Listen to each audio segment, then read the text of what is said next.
A esperança é insistente, mesmo triste ela reside, mora lá na minha casa, vive aqui nessa cidade. Quando alegre cria asa, quando chora ela pousa. Boa noite a todos. E estamos de volta para os compromissos com vocês. E através do Evangelho e de uma vibração que a todos nos alcance. Por que desprezar a ideia de que amigos e amigas guardam até com certa expectativa este momento, que somos nós os responsáveis, mas aqueles que nos propomos a divulgar os ensinamentos do Cristo, estes sim, quando despertarmos para uma consciência mais abrangente, como quem abre uma janela e vê então a beleza que se estabelece na casa do nosso Pai.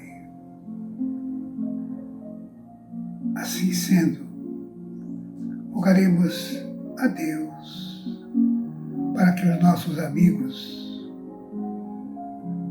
amigos que detêm consigo hoje a responsabilidade de falar nessa meia hora, um bocadinho mais, sejam inspirados mesmo, porque virão falar depois de estudarem, pesquisarem. O tema de hoje: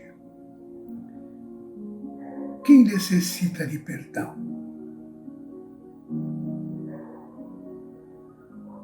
Será que em algum momento nós nos perguntamos ou tentamos buscar saber sobre essa questão?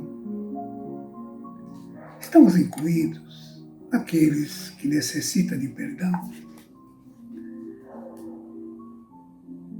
Então convidamos hoje o nosso irmão César Tucci. César Tucci é palestrante de desenvolvimento humano, palestrante espírita, compositor espírita, e nesta noite nos mostrará como o perdão pode ser libertador. Como dissemos no início, estamos de volta para falar sobre os ensinamentos de Jesus Cristo e através do Evangelho, da forma que nos é possível por agora fazer,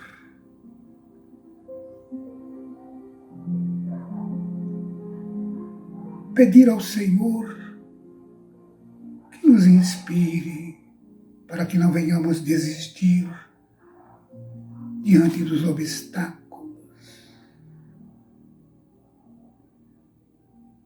de maneira a nos auxiliar mutuamente. O que não pode caminhar por agora, sejamos nós aqueles que possamos levá-los aonde precisam ir. Se por agora a sua visão está temporariamente ressentindo-se de auxílio, que sejamos nós o guia simples a transportá-lo com segurança. Porque Jesus não dispensou em momento algum as oportunidades que lhes foram oferecidas,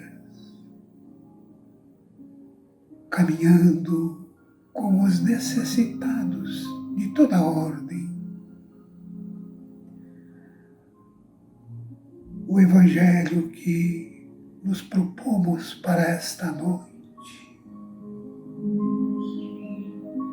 certo é que se transformará na sublimação para nossa elevação, destinados que somos.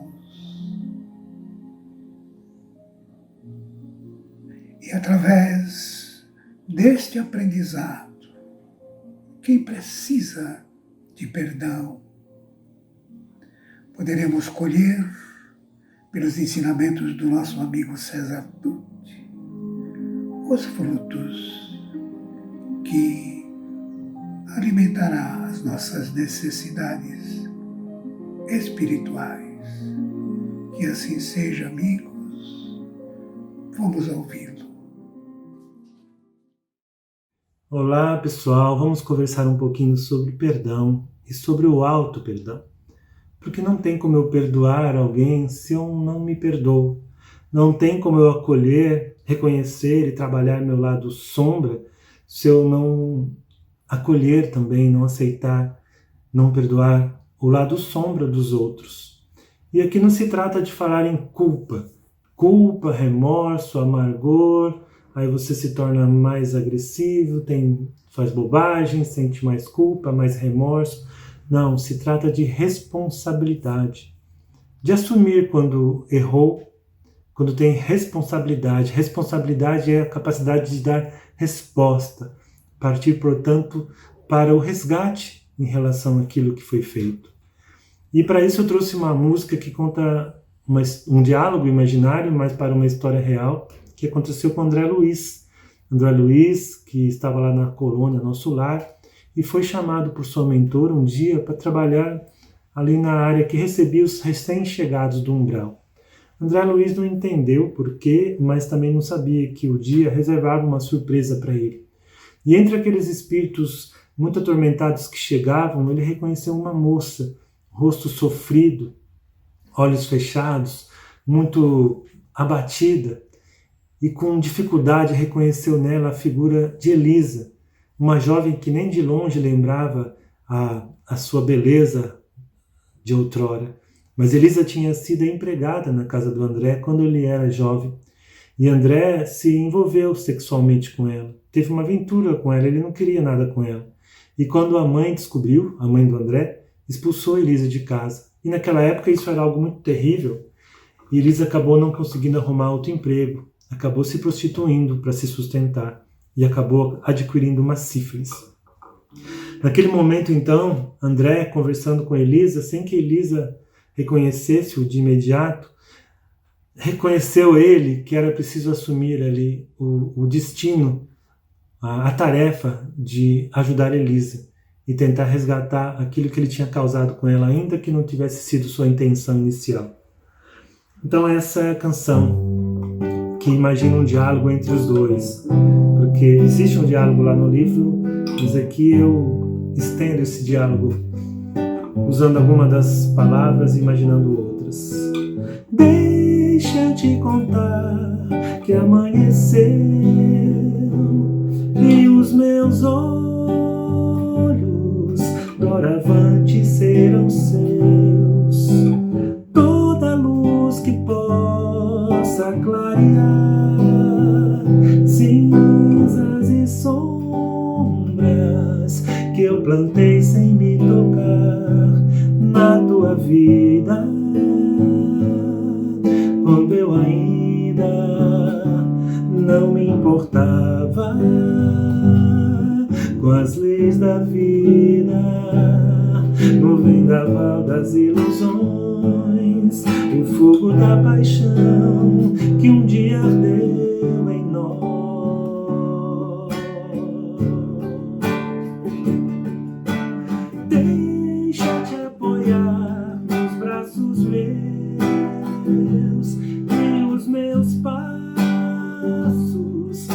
de conduzir os teus por novos caminhos a trilhar. Só a verdade que começa a iluminar as nossas vidas. Velhas feridas, busquemos juntos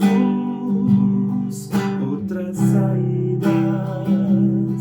abrindo ao verdadeiro amor o pensamento renovado e transformador.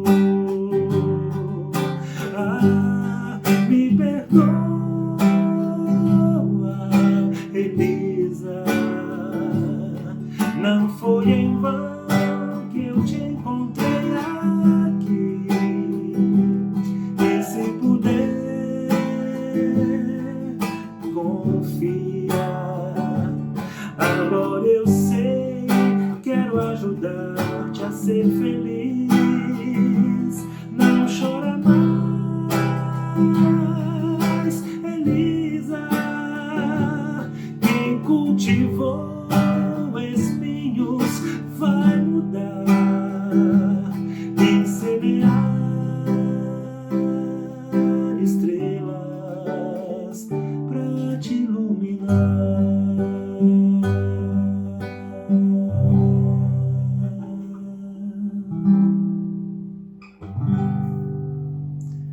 Que nós possamos semear estrelas onde antes havíamos semeado sombras. Isso é ser responsável.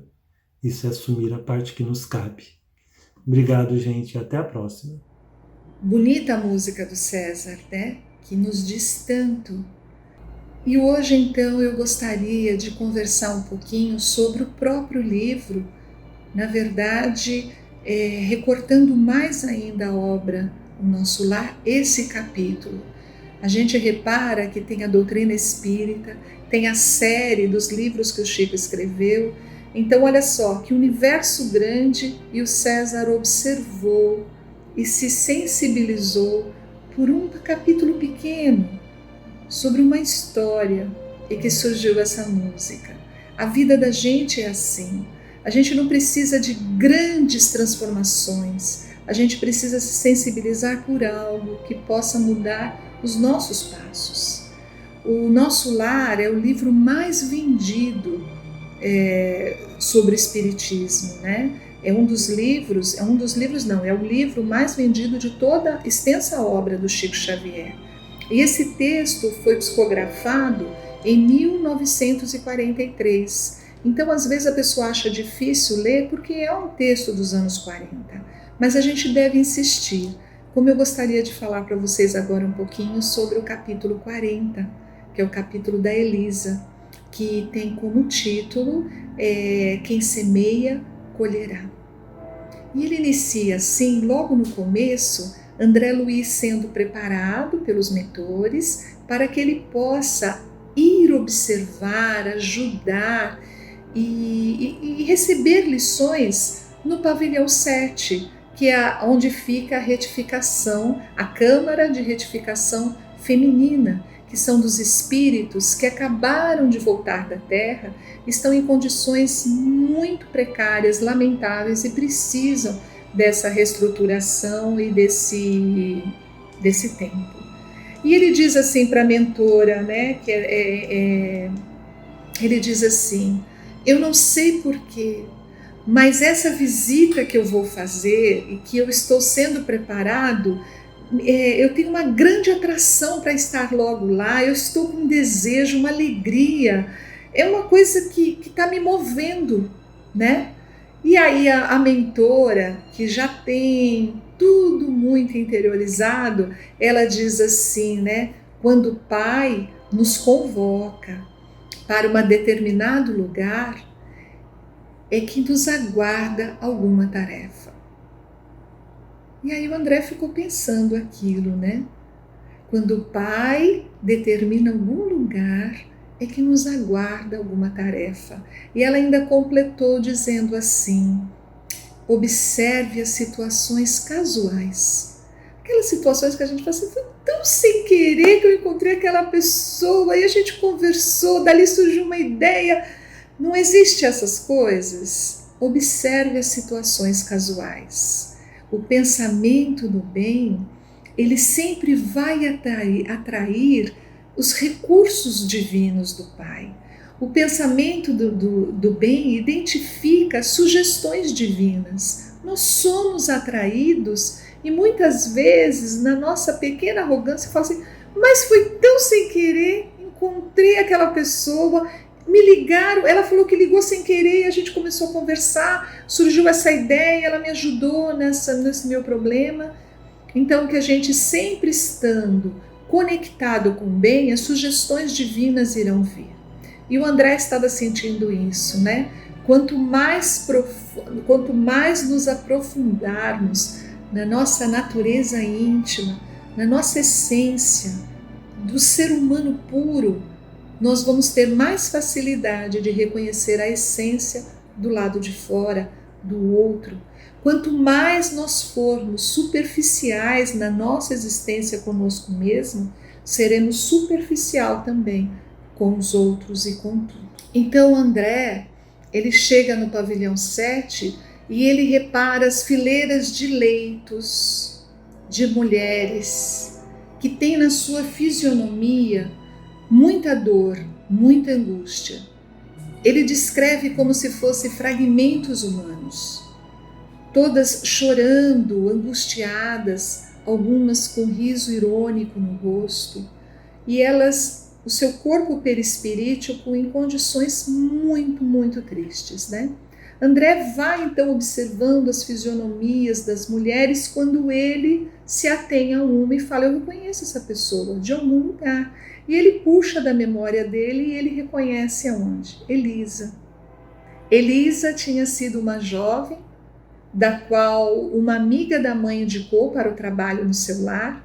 Ela já vinha sendo indicada para ver se melhorava o jeito dela, porque ela já tinha um comportamento de jovens, de uma juventude já que eles chamavam na época de perdida. Então, quem sabe trabalhando, ela tomava o seu rumo, enfim. E ela vai à casa de André, ela é admitida e ela começa. Só que Elisa, jovem, conhece o jovem André.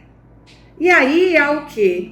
Há as condições comuns dos jovens e os interesses. E aí eles começam a conversar e o capítulo sempre fala que Elisa vai conversando com André e vai contando as suas aventuras, da qual ela já tinha vivido e da qual ela pretendia viver. E isso acaba trazendo também aos ouvidos do André tudo aquilo que ele queria escutar como jovem, e aí eles falam que começa a ter uma intimidade entre os dois jovens.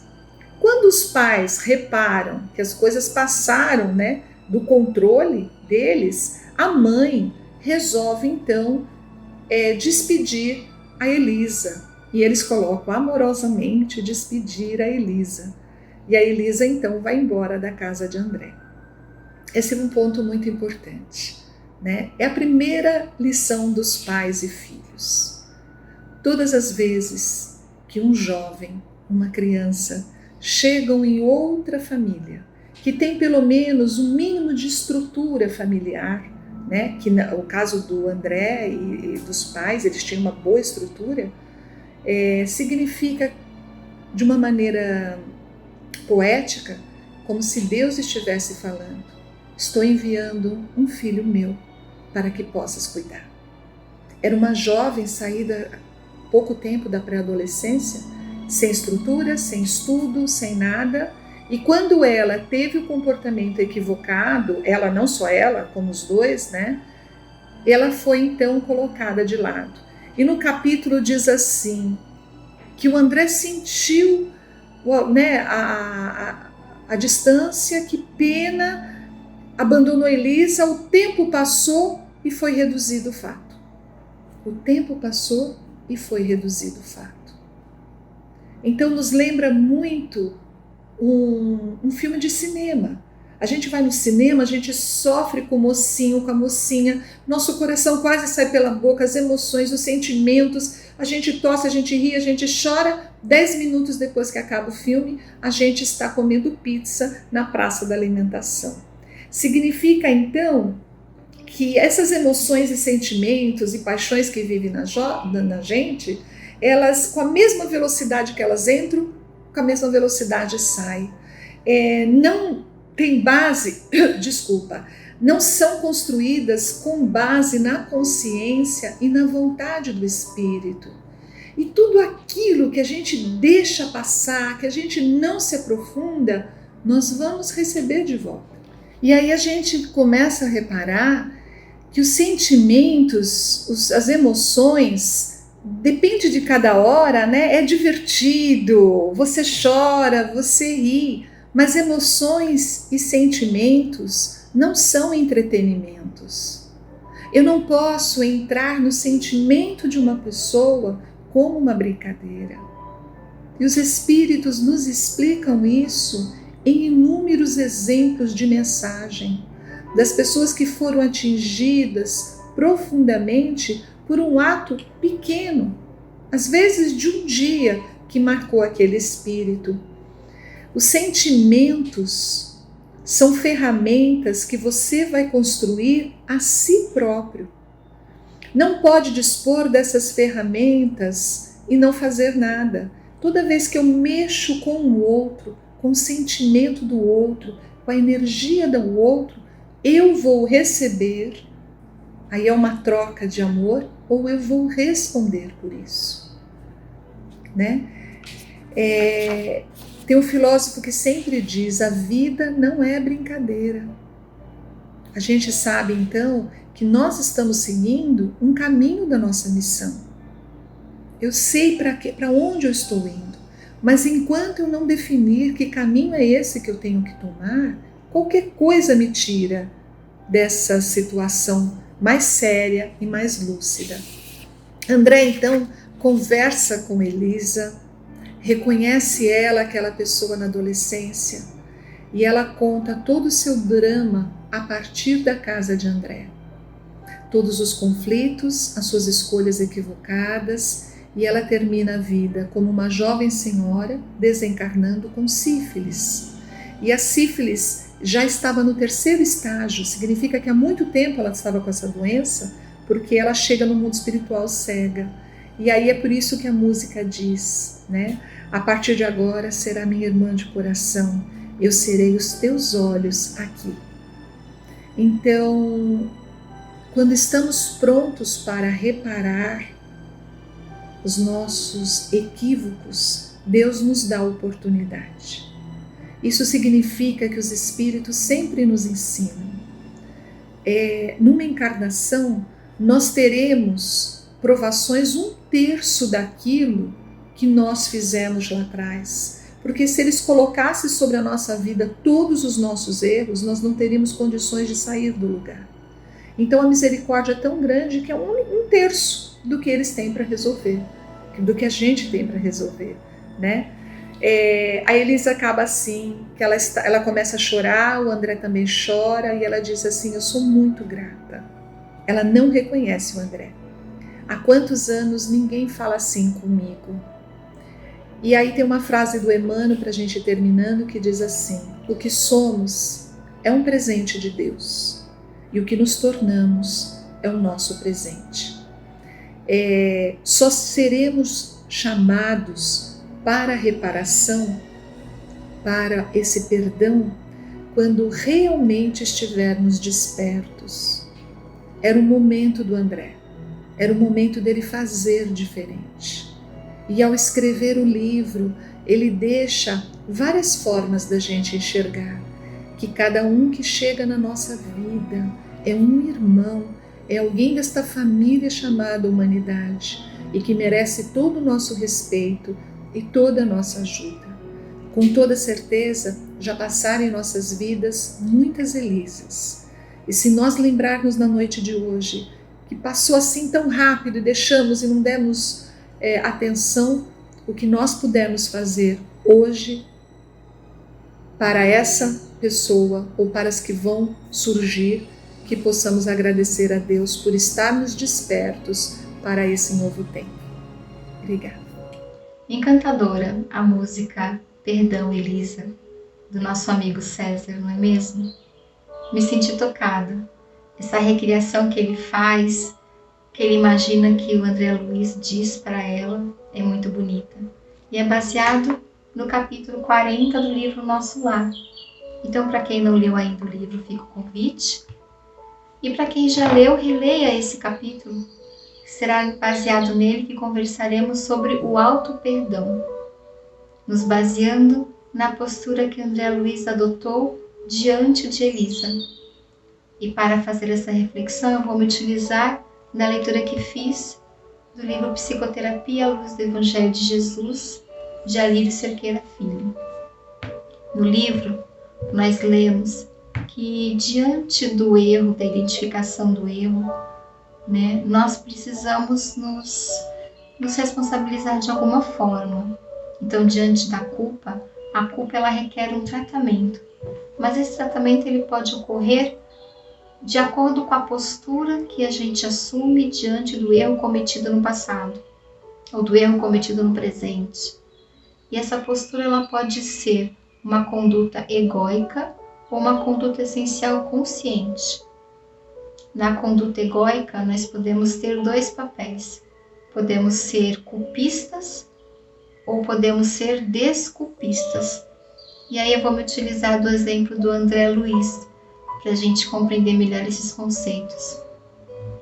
Quando André Luiz estava lá no pavilhão 7, na câmara de retificação, e encontrou Elisa, e relembrou tudo o que aconteceu com eles no passado, se ele tivesse assumido uma postura culpista, ele se autocondenaria, ele se autoflagelaria, se autopuniria, assumindo o erro, assumindo uma postura de autopiedade, se condenando e não mudando em absolutamente nada o que aconteceu no passado. A culpa dele seria dele. Ele não partiria para a responsabilidade. E quantas vezes nós, em nossa vida, assumimos a culpa de tal forma que não conseguimos nem falar sobre o erro cometido, que não conseguimos nem partilhar com alguém, trocar uma experiência. Tal é a forma como a gente introjeta aquilo, sem compreender o nosso contexto, sem compreender como éramos naquele episódio, sem perceber que aquilo foi o que demos conta naquele momento da nossa vida, sem fazer o passo do auto-perdão. Agora, se André Luiz tivesse assumido a postura desculpista, ao encontrar Elisa e relembrar tudo do passado, ele também se auto-julgaria, mas ao invés de se autocondenar, ele condenaria somente Elisa. Diria que ela é que foi responsável, que ele era uma pessoa inexperiente e que ela que agiu de má fé com ele. Ela é a que era responsável por tudo. Ele foi uma vítima. E quantas vezes também nós não tivemos a postura de vitimismo, de achar que a culpa é do outro, seja esse outro uma pessoa, esse outro pode ser nossos pais, esse outro pode ser os amigos que amamos, um relacionamento, uma instituição, um governo. A culpa é do outro. E aí não assumo a minha postura de se responsabilizar para tentar mudar aquilo, para mudar aquilo que vivi ou que sofri. E aí, quando a pessoa assume essa conduta egóica diante do seu próprio erro, ela também assume essa conduta diante dos outros, dos erros alheios. Ela julga, condena e pune. Da mesma forma que faz consigo, ela faz com os outros. Tal como os fariseus e escribas fizeram com aquela moça acusada de adultério, conforme nós lemos no Evangelho de João, no capítulo 8. Depois que todos saíram pensando nos seus próprios erros, depois que Jesus lhes disse, que quem não tivesse erro, que atirasse a primeira pedra, Jesus acolhe aquela moça, lhe dá a mão e diz: vá e não peques mais. Dessa forma, Jesus convidava essa moça para a conduta essencial consciente. Se responsabilize pelo seu erro, se arrependa, faça uma autoanálise, aprenda com ele, e tente não errar mais. E são esses passos que a conduta consciente nos pede: responsabilização, arrependimento, autoanálise, aprendizado, reparação. E aí nós voltamos novamente para o exemplo do André Luiz, para ver a postura dele com Elisa. Quando ele reencontra Elisa, ele se responsabiliza pelo erro do passado. Ele assume que errou com ela. E ele se arrepende. Nesse arrependimento, ele faz autoanálise. Ele diz que levou muito longe a camaradagem que havia entre ele e ela no passado. Pede ajuda para Narcisa. O que eu posso fazer para ajudá-la? E ela lhe orienta. Então ele vai lá, vai reconfortá-la, não se identifica como a pessoa do passado e escuta dela, aprende com o que ela diz. E Elisa diz ao se referir para aquele jovem do passado, que era André Luiz. Ela lhe diz: eu o odiei muito, mas hoje eu aprendi que para continuar odiando, eu preciso odiar a mim também. Por isso eu não quero mais recriminar ninguém. Elisa ensaia ali na câmara os primeiros passos de auto-amor, de auto-perdão. E aí André faz a reparação, que é tão importante nesse processo. Ele lhe diz que agora ela será membro da família dele, da família que ele está construindo na colônia.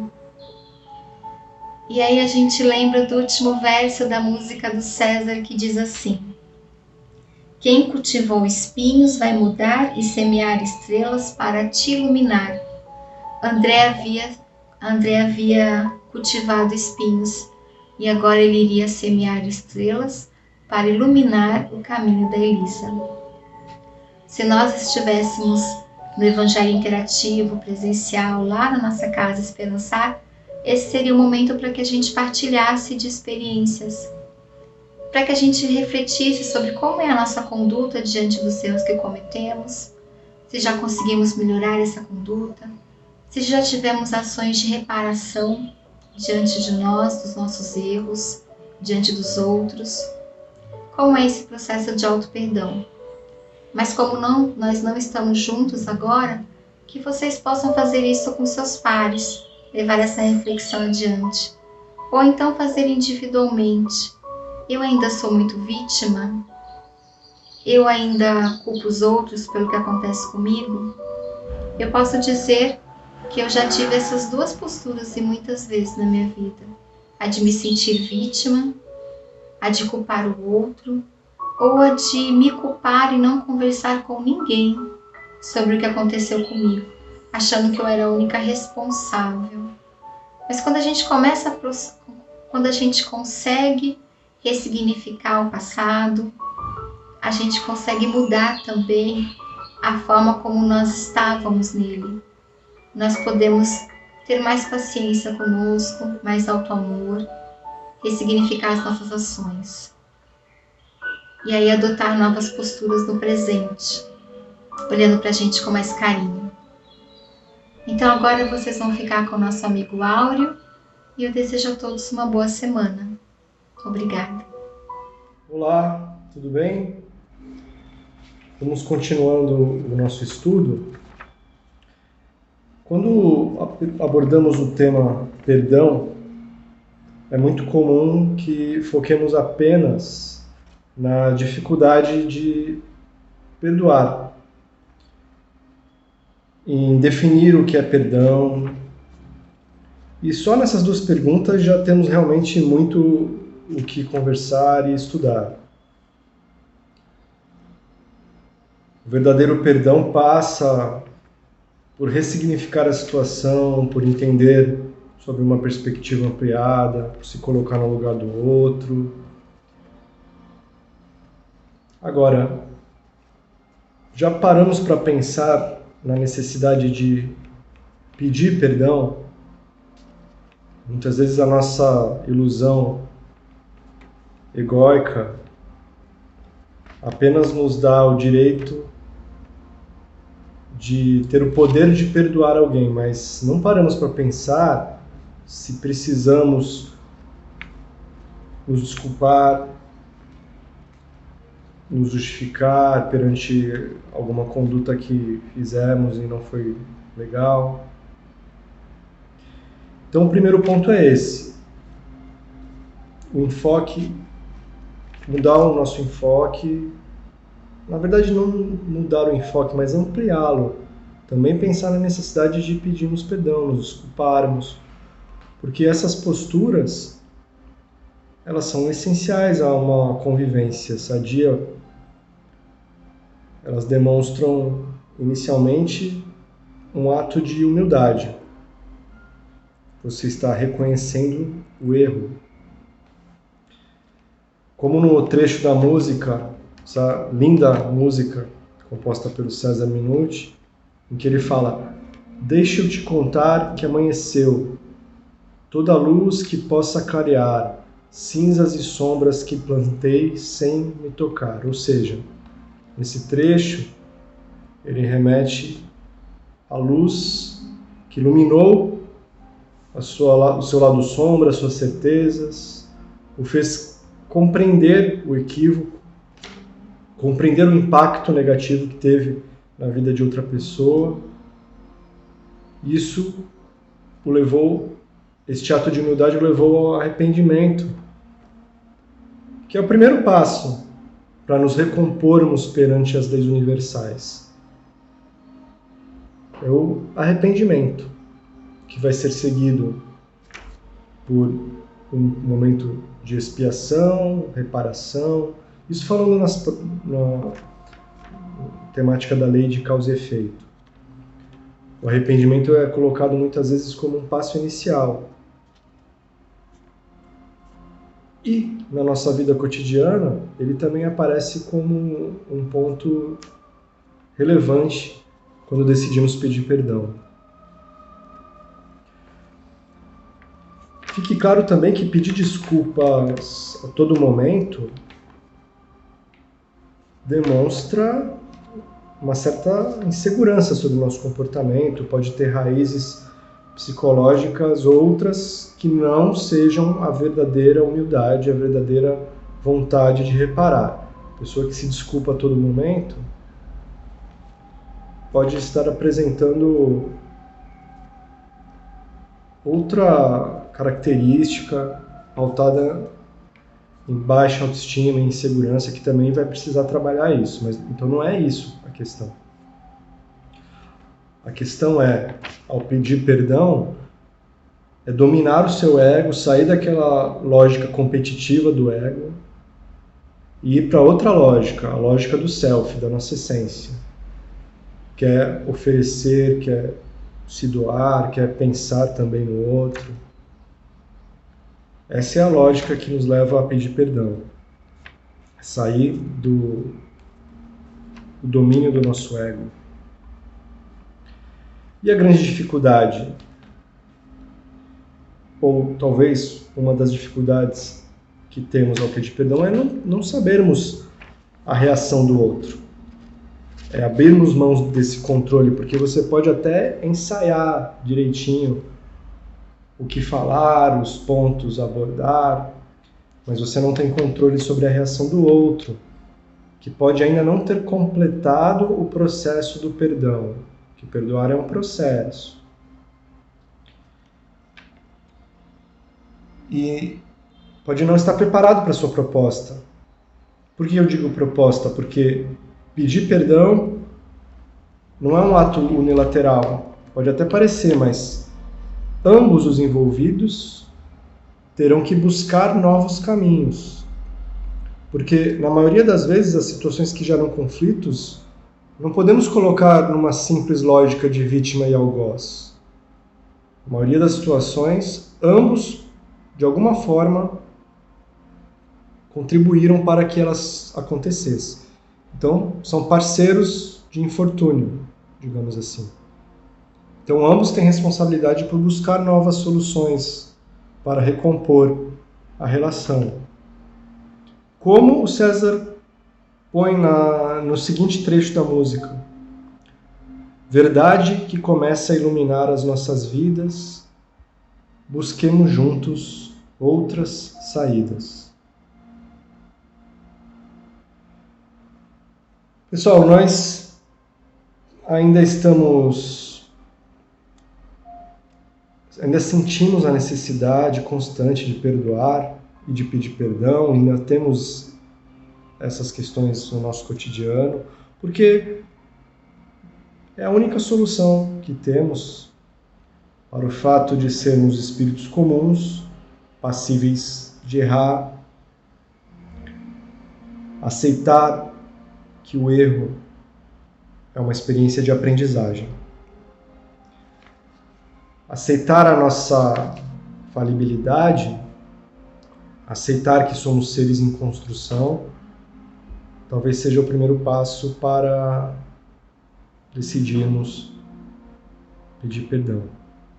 Que não é fácil, claro, mas faz parte dos nossos desafios evolutivos dessa quadra da nossa jornada. Então, encerrando com uma prece o nosso estudo de hoje, muito proveitoso. Uma prece psicografada por Carlos Baccelli, Prece de Todo Dia, pelo irmão José. Então, convido você a respirar fundo, fechar os olhos e juntos entrarmos em oração.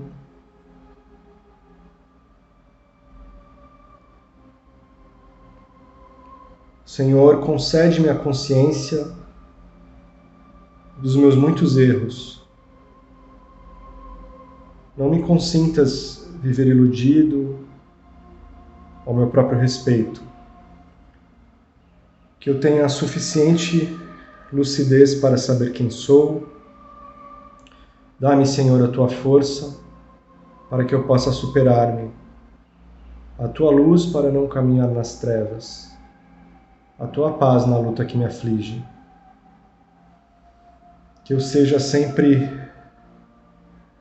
fiel aos meus compromissos, sincero em meus propósitos, humilde em minhas atitudes, verdadeiro em minhas palavras.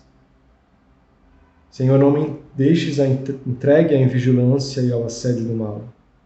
Sê meu abrigo e a minha inspiração. Que assim seja.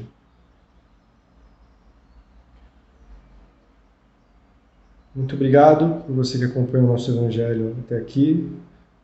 Se você gostou, dê um like, compartilhe, divulgue essa mensagem e até o próximo Evangelho Online.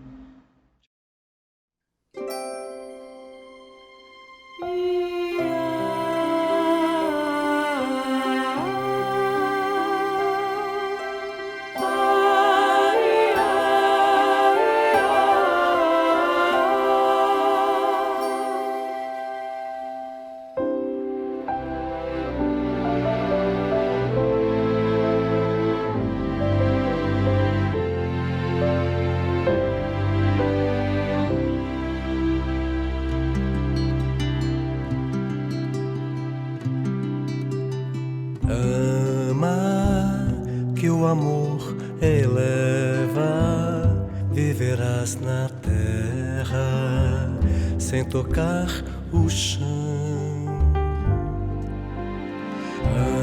Ama, afugenta as dores, pensamentos, flores te envolverão.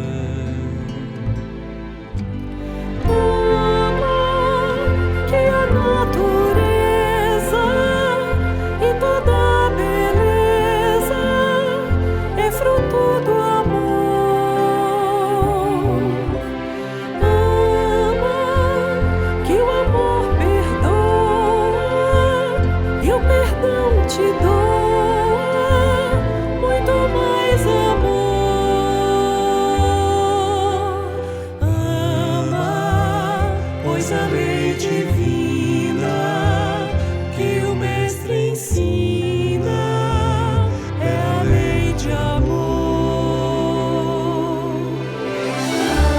Ama, que o amor eleva, viverás na terra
compartilhar. Ama, que o amor te inspira, faz o peito ali